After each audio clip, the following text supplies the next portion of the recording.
चला तर आज आपण बनवणार आहोत बेसन। जर भाजी करायचा कंटाळा आला असेल तर हे 5 मिनिटात होणारा बेसन आहे। झणझणीत असं बेसन आज मी बनवणार आहे। 2 चम्मच तेल टाकणार आहे। तेल छान गरम होऊ देणार आहे आणि त्याच्यानंतर मी टाकणार आहे त्याच्यात 1 चम्मच मोहरी।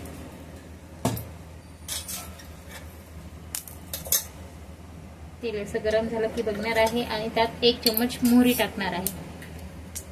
मोहरी छान तडतडली की त्यात टाकणार आहे 1 चम्मच जिरा।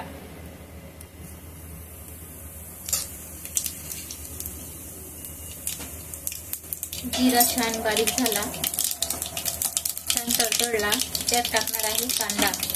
1 मोठा उभा चिरलेला कांदा टाकणार आहे आणि त्याला छान असं गोल्डन होऊ देणार आहे। जर तुम्हाला भाजी करायचा कंटाळा आला असेल तर हे छान असं झणझणीत असं बेसन 5 मिनिटात, अगदी 5 मिनिटात तयार होऊन रेडी होतं।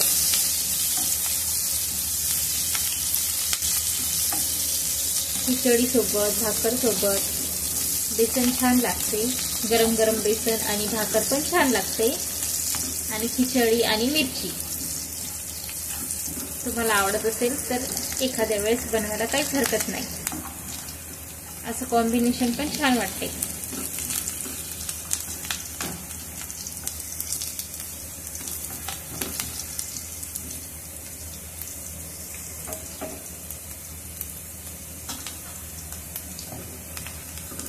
गोल्डन झालेला आहे, त्यात आपण टमाटर टाकूया। 2 छोटे टमाटर होते म्हणून 2 टाकले, मोठे असेल तर 1 टाका। त्याला छान असं होऊ द्या, त्याला छान असं शिजू द्या आणि त्याच्यानंतर मग तिखट, हळद, मीठ टाकूया।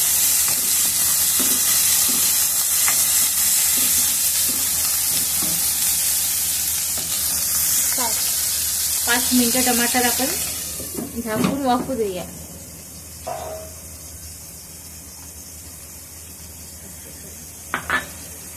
हे बेसन आहे, या बेसनला तोपर्यंत आपण पाणी टाकून भिजून घेऊया।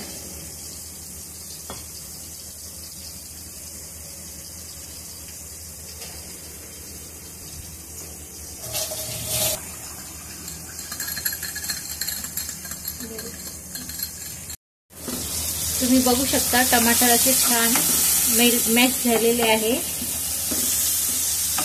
त्यात आपण हळद पावडर टाकूया। अर्धा चम्मच हळद पावडर घेतलेले आहे,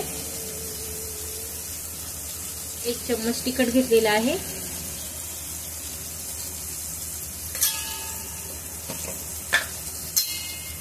चवीपुरतं मीठ।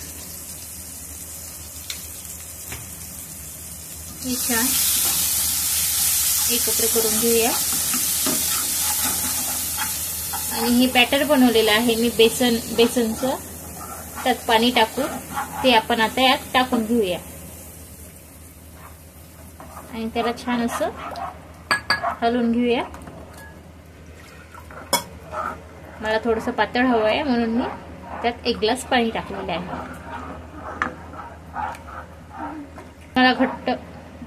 तुम्हाला घट्ट किंवा पातळ हवं असेल त्याप्रमाणे तुम्ही पाणी टाकून घ्या। मला थोडंसं पातळ हवं आहे म्हणून मी 1 ग्लास पाणी टाकलेलं आहे। आता यात छान सांबार टाकूया आणि त्याला शिजू देऊया 5 ते 10 मिनिट।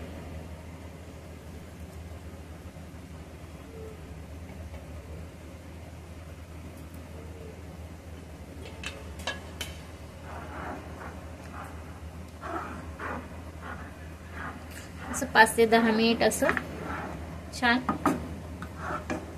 त्याला झाकून शिजू देऊया कमी गॅसवर। अशा प्रकारे हे बेसन तयार होत आहे। अजून याला 5 मिनिटं आपण होऊ देऊया, मग नंतर गॅस बंद करू द्या। हे असं माझं बेसन रेडी झालेलं आहे। 5 मिनिटं वाफ काढू, नंतर मग गॅस बंद करून देऊ. अशा प्रकारे आपलं बेसन रेडी झालेलं आहे, तुम्ही बघू शकता. चला तर मग आता आपण मध्ये काढून घेऊया.